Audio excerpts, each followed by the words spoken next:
Hi there.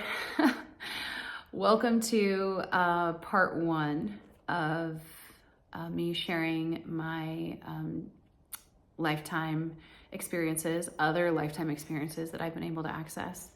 So the first one that I'm starting with, this one is, I feel like I want to say it's like near and dear to my heart. And I'm also going to give a disclaimer here.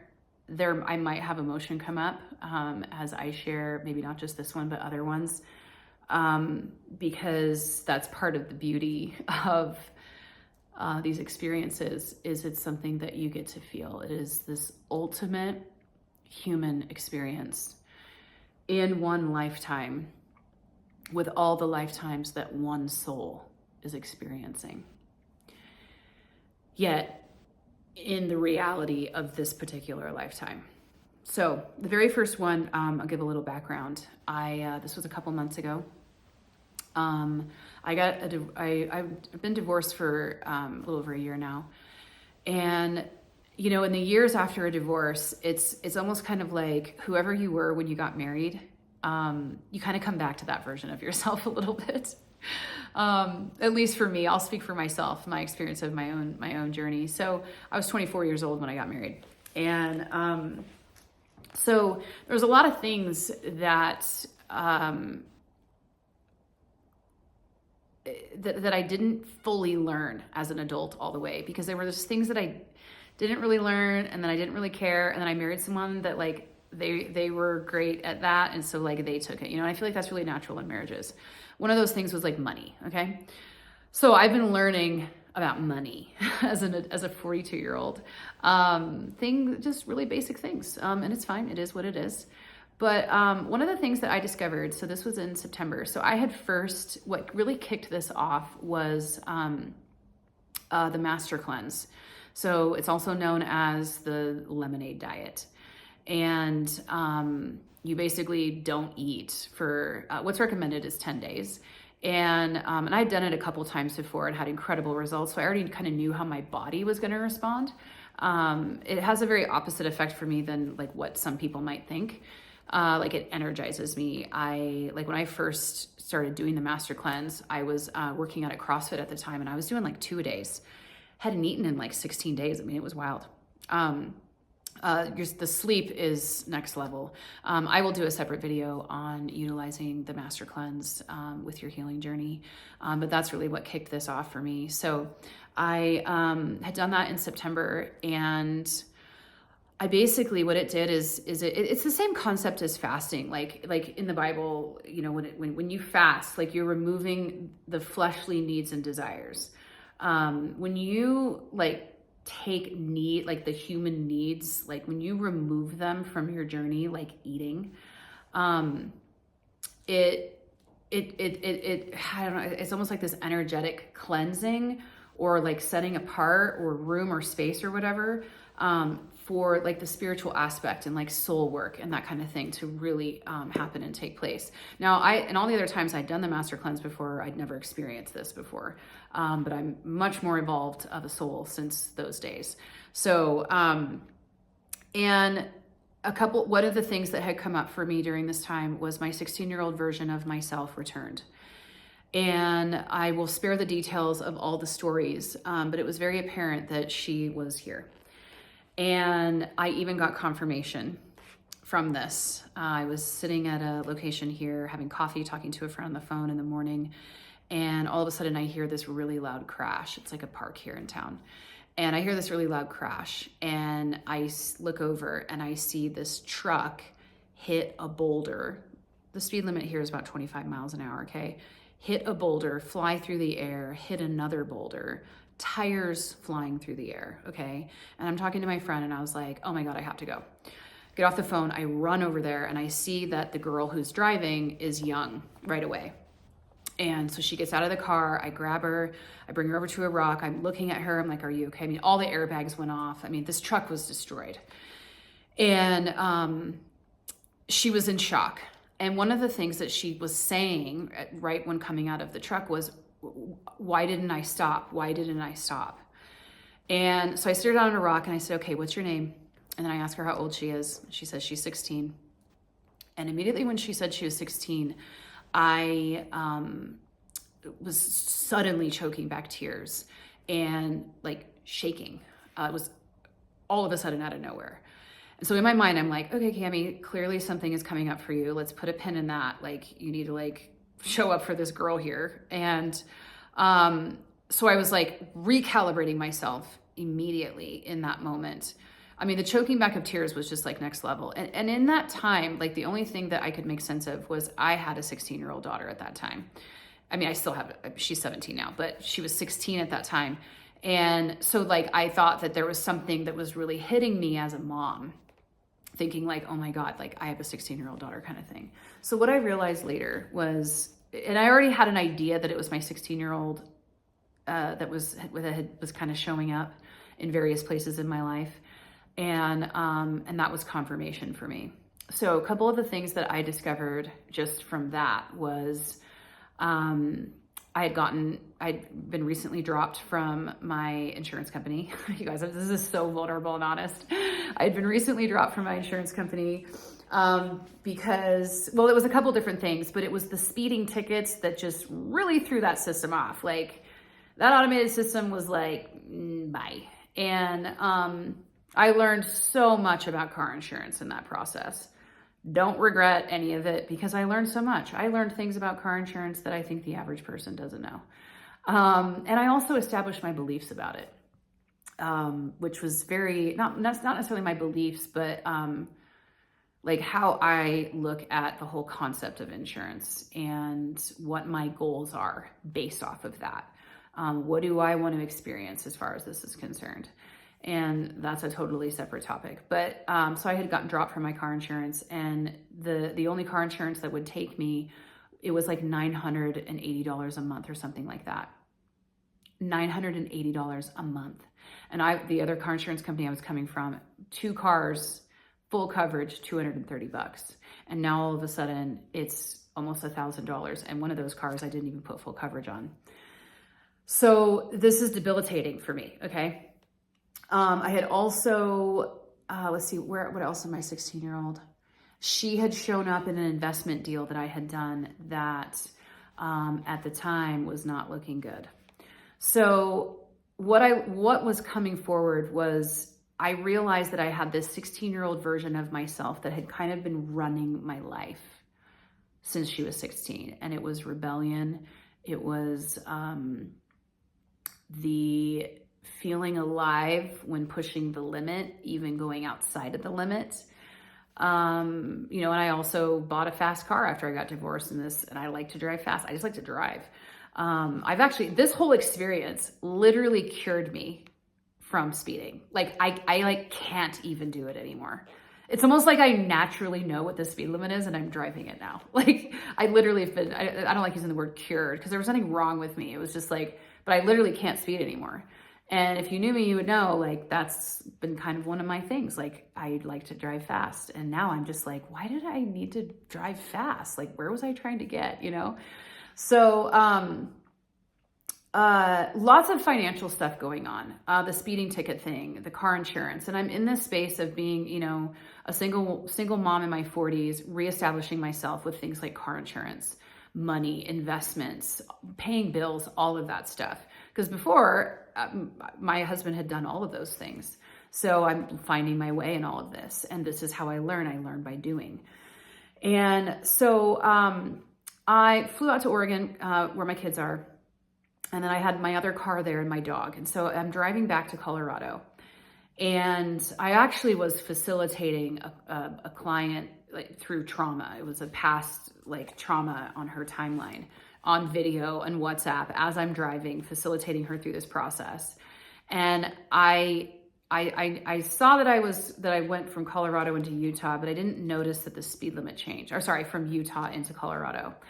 And I'm on cruise control and I'm like in it with this client. And I get pulled over and I get a speeding ticket. And immediately when I saw the sirens, I just was a pile of mush, just crying, completely crying. And like almost shaking, like, what the fuck? Like, I'm trying so hard. I'm trying so hard. I'm trying so hard. Like this is on the heels of, and this, I could go into manifestation and all that stuff, but I won't. But I mean, I've learned from all of these things. This is on the heels of like getting new insurance, like just sucking it up, now needing to figure out how I'm going to afford this car insurance that I have. And I'm driving the speed limit everywhere, right? Like I've got cruise control on, like I'm doing the things to support myself, right? And so I get the ticket. And I even, when he came up to my window, like, I mean, I was just crying and I was just like, officer, I'm so sorry. I was like, I've been driving all day. I didn't notice the speed limit changed. And I was like, I've been trying really hard. Like I was on cruise control. And he was like, yeah, you're on cruise control, 10 miles too high. He didn't give a shit about my story. And that's fine. He was literally a programmed NPC. Like, I don't even think this person was alive. And I was really begging. I was like, hey, I'm really getting my shit together right now. And this was just an oversight. Like I was responsible. Like I was responsible, but I also was just like, can you give me some grace here? And he walks back with the ticket, it's like $300, something ridiculous, gives me the ticket. And I just am sitting there and I start, where I went was, what are you doing with me? I feel like you're fucking, I'm talking to the universe. I'm talking to my angels, guides, whoever, the ethers. I have been working so hard. I have been taking every single awareness that you're giving me and I've been integrating the wisdom and I am learning and I am growing and I am surrendering and I'm healing. And you're just gonna give me a fucking speeding ticket. Like, what the hell? and I felt myself holding back. I was holding back my anger because I was afraid to get it wrong. Afraid that, and I have my own journey when it comes to anger, but I was afraid that if I said what I wanted to say to God, that I was going to manifest something really bad for myself. It's funny how it still makes me emotional because I do not resonate with this at all anymore. Just remembering really what that feels like so afraid to get it wrong, where I was like organizing my emotions because I was just so afraid to get it wrong, so afraid to manifest the wrong thing. And for me, it's not about getting it right to be right, but it's like, well, why wouldn't you want to get it right? And I don't want to learn the same lessons over and over and over again. Like I want to get this right now so we can move on to the next thing, kind of thing, like being efficient. And then all of a sudden I was like, full send, rage, anger, screaming. I'm on the side of the interstate, windows are down, my blinker's still on from, getting over. The cop sat there for a bit and I kind of was just more in this emotional space while he was still sitting behind me. And then he finally left. And I mean, I screamed a lot of profanities and things at him. I mean, as he drove away, obviously. But this was a really messy moment for me because I was in this, like, being called into rage, yet also surrender at the same time. And in my Gemini brain, and I've learned a lot about this in the last couple of months. I'm always wanting to like understand what's going on here so that I can experience it. I need to know what's going on here so that I can process it. And what I've learned in all of this with timeline travel and accessing other lifetimes is there is no logic. There is no ego. It is complete surrender, curiosity, open to seeing where you're going to find yourself because you have no idea. And so when I got to this like height of my rage, I mean, I was screaming bloody murder at the top of my lungs. And then I eventually, you kind of get into this like this like surrendered space where you're just like, oh my God. And I just sat there and I was like, what am I so afraid of right now? And the thing that came up for me was defeat. Failure is not really a thing for me. What the average person would see as failure, I see as learning. I see as part of the process of learning. So I'm not afraid of failing. But for me, it's defeat. I tried this and then I tried this and then I did this and then I lost that, and then I did this, and then I did that. All for nothing. For none of it to work. And so when I finally realized what it was, because whatever it is you're resisting is what you actually get to feel all the way. Now, in this, this is like timeline traveling on steroids, okay? Because it takes your timeline and it takes it out like this. You're not just in this reality of your life from born to, 42 years old or however you are. It takes you out here. So I surrendered. When I realized what it was, I was just like, here I am. It's over. And yeah, this was a speeding ticket. It was like the straw that broke the camel's back. But the thing is, the thing isn't the thing. It's not about the speeding ticket. It's about what it felt like to get it. And what it felt like, based on what I'd been working on, is it felt like complete defeat. Like all the changes I'd made, everything I was doing didn't matter. You're gonna get the speeding ticket anyway. No, I later learned how like manifestation and like the lag in time and all that, works out. And this experience is one of those things that taught me. And so I just surrendered to it. And I said, okay, I will feel defeated. Take me all the way. And suddenly I was on like the front line of a battle. And it was very like World War II looking. But there's a lot of the details of this. Now I have seen more details as I've accessed more lifetimes, but in this first one, and again, I had no idea what was happening or what this was. But it was so real. But it was like I was suddenly on the front line of a battlefield. And I had been battling, waging war, defending. It was this really intense energy. And I suddenly felt this like really, really warm, like this like heat, like hot, like fire almost in my heart. And I felt this physically. And it was like I'd been battling a war, and like the weapon that I was using was my heart. I was fighting with my heart. I was fighting for my life with my heart. I was fighting, there was this collective energy, like as if I was like fighting for a country or fighting for a family or fighting for land or a cause. I'm not sure the details, but it did have a greater than myself collective energy. And it was my heart, it was my passion, it was my fire, it was which is all very in alignment with who I am in this lifetime. And I just had come to the point where I kind of once it was maybe about 30 seconds of like all of this kind of settling into me, came the surrender. And I called this at the time, I called this your white flag moment.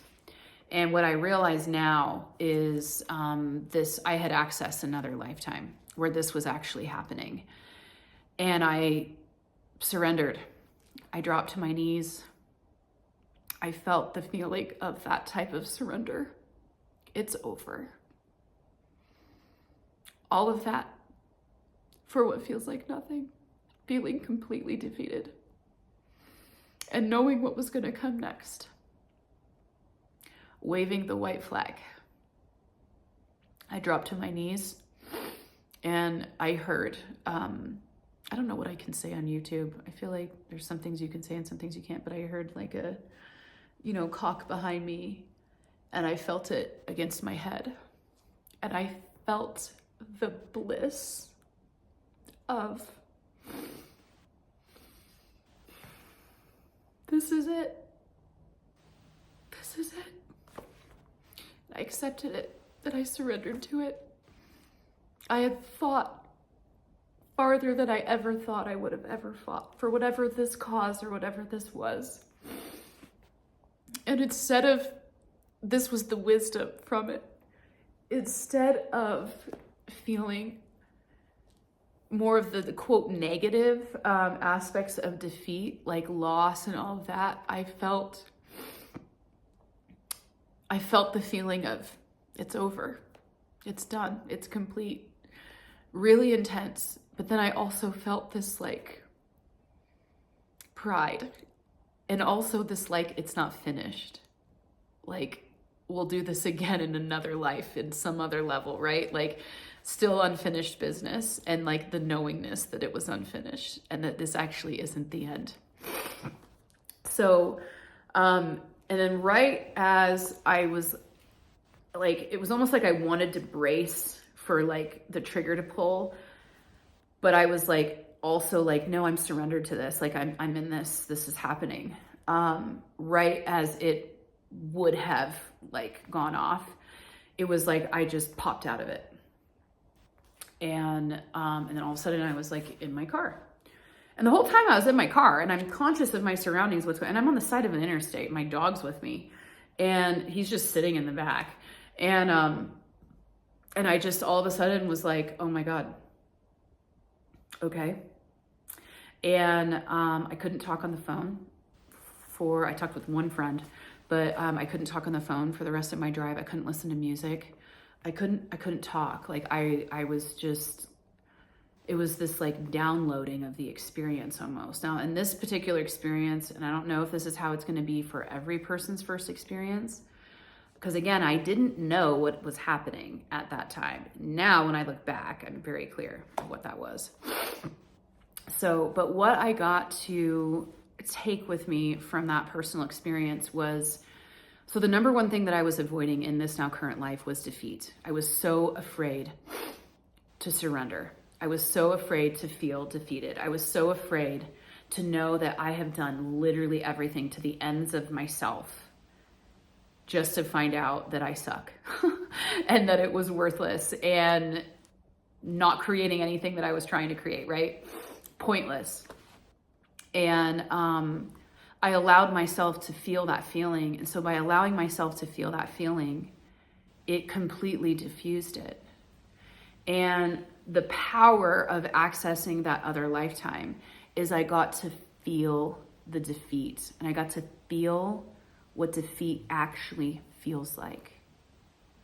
So what I'm discovering in accessing these other lifetimes is it starts with a fear, generally. Now, I have accessed a pretty, well, it did kind of come from a fear, but it was this really beautiful, magical experience that I can't wait to tell that one. But it's like the fear is, the current life experience is triggering something that's happening somewhere else.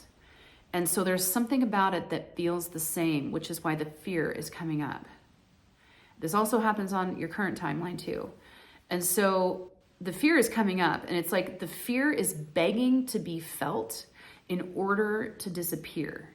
And this is the case for all emotions. Like if you've got rage coming up, if you're circling on a rage loop and you're just like numbing it and shoving it down or whatever, it's going to eventually get more and more intense until you feel it. It's the energy needs to be felt in order for it to like flatten and like dissipate. It's going to keep coming around until you feel it. And so what accessing other lifetime experiences does is it allows you to experience that fear on such an intense level where you can, and I'll dive into this as I move along in some of these stories, but it's on such an intense level that there's wisdom. That version of your soul oftentimes has something to say to you. And the other thing that's so beautiful is this current version of yourself has something to say to them. It's insane. So this was a lot longer than I wanted it to be, but again, it's the first one. And so as I talk through all of this, you will start to see how it all kind of comes together.